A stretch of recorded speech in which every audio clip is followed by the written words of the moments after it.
Hey, good morning, everyone. It's Glenn Calloway coming to you from the basement. How are you guys doing today? Beautiful Tuesday morning, sunny, bit chilly, but hey. Um, Today is International Women's Day.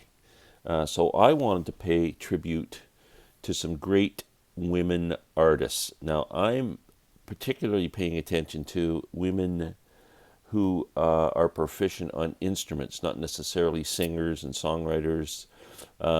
I just am in awe of the talent of these four women and the command they have on their instruments. And I just wanted to share it with you because they're not mainstream artists.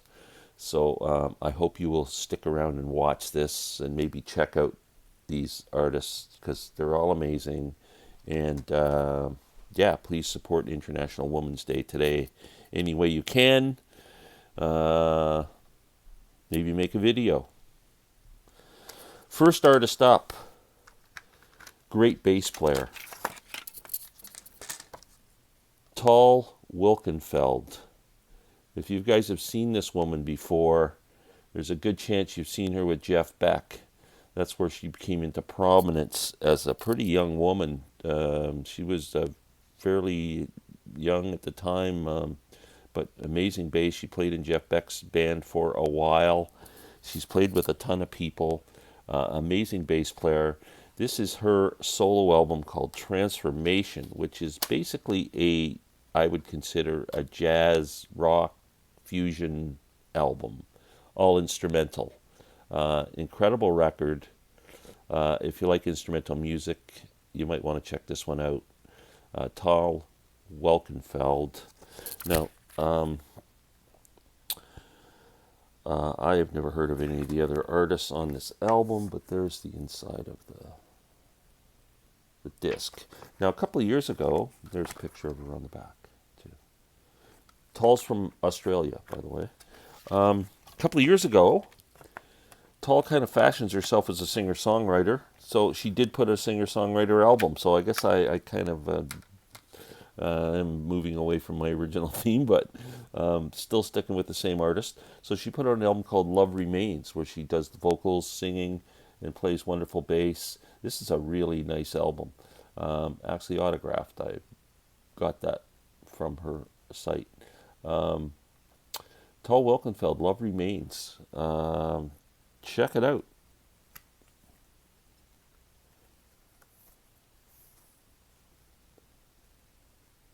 Great bass player.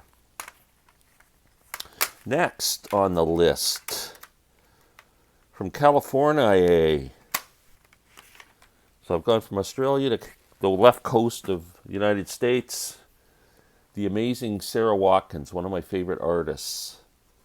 Sara came to prominence with Chris Thiley and her brother Sean in Nickel Creek.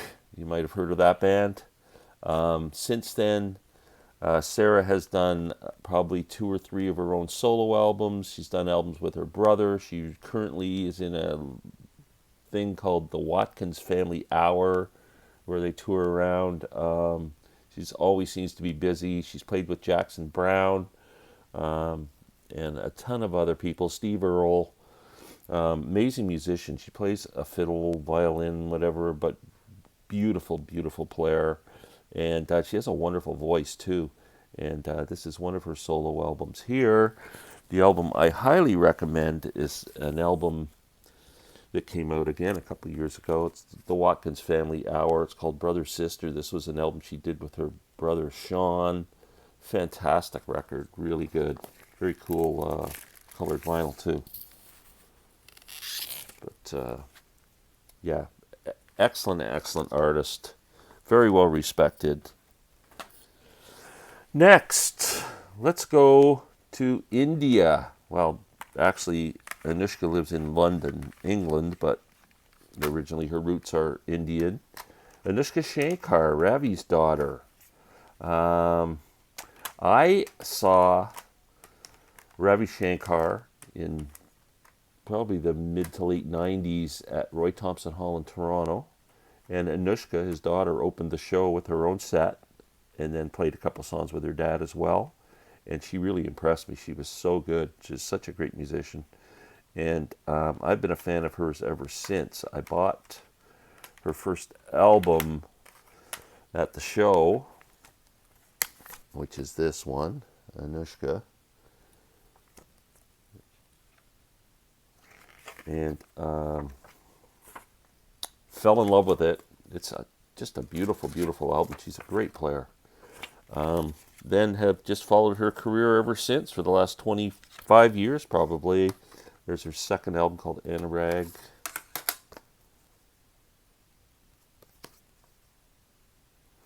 And yeah, she's amazing.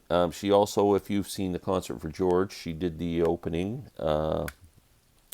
She performed a piece that was written by Ravi and for George. And yeah, I don't know what else to say about her. She's incredible. She's also the sister of Nora Jones. They share Ravi as a father. And this might be the most accessible album if you're interested in checking it out. It's called Traces of You. Nora makes guest appearances on here, so if you like Nora Jones, you'll probably really love this album.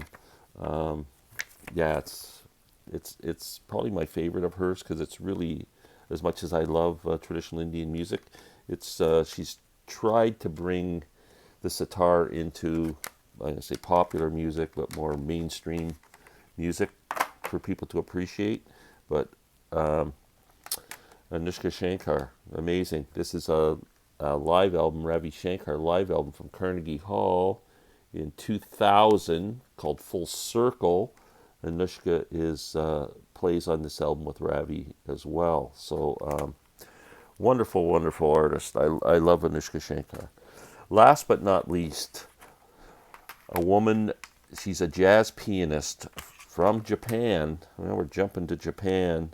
Her name is Hiromi. So I discovered Hiromi by accident. I went to see Martin Barr one night in Toronto at a place called Hughes Room, kind of an intimate, almost like a dinner theater. You sit at a table and they serve you dinner and drinks before the show, and it's very intimate place. Anyway, sitting before the show, and the guy at the table next to me, we just start chatting about music, and he tells me that the night after Martin Barr, he's going to see Hiromi, and he's all excited, and I'm going, who the hell is Hiromi? So he tells me all about her, and it sounded, he was so excited that I had to write the name down and check her out, and I went on YouTube and checked out this amazing woman, jazz pianist, but she is so energetic and so inventive. You just can't help but fall in love with her, and her music is incredible. I got a chance to see her at the Montreal Jazz Festival. She performed a duet with a gentleman by the name of Edmar Castaneda, who plays a harp, a big harp, but he plays a jazz harp. It sounds incredible. You wouldn't believe it, but they made an album of the performance. I was actually at the show live in Montreal.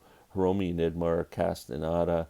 If you want to hear something just beautiful, this is incredible. I also have it on vinyl.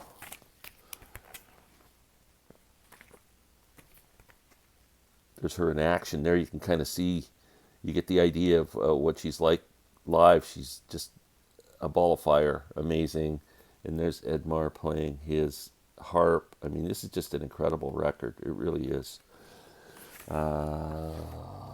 There's the inside sleeve.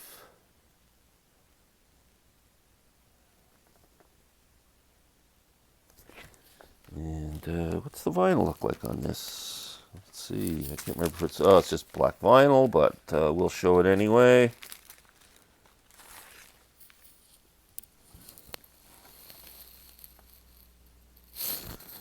So let me show you a few more of her albums. I've got quite an extensive collection here of her stuff. That is the Live in Montreal one. She also played in a trio, Stanley Clarke trio, and there's an album called Jazz in the Garden, which I didn't bring with me to show, but it's a really good jazz album. Here's duets with the amazing Chick Corea. So she hangs out with some people. Now this is just two pianos going at it for 70 minutes. So if you like piano, you'll love this. Just great players, amazing. There's Chick and Hiromi there. She's just amazing to watch. Amazing. Just check out some of her videos.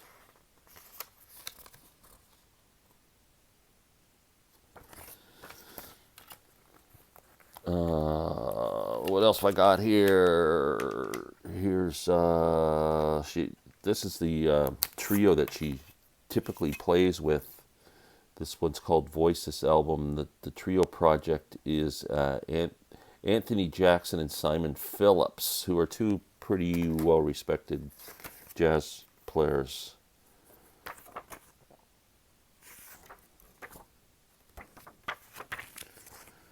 She had a band as well called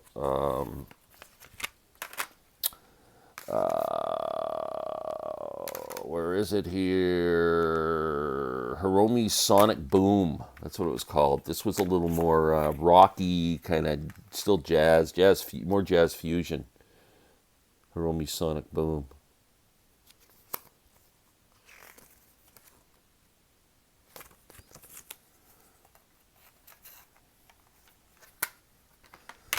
Hiromi, Another Mind. This is on the Telarc label, and sounds wonderful. These CDs sound great. Another trio project with Anthony Jackson and Simon Phillips called Move. This one's called Spark. Another one with Mr. Jackson and Mr. Phillips.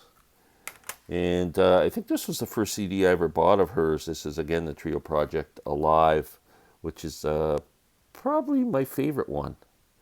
But anyway, check them out. Hiromi, Anoushka Shankar, Sara Watkins, Tal Wilkenfeld, all amazing female artists. Thanks for watching. We'll be back soon. Please celebrate International Women's Day. Take care.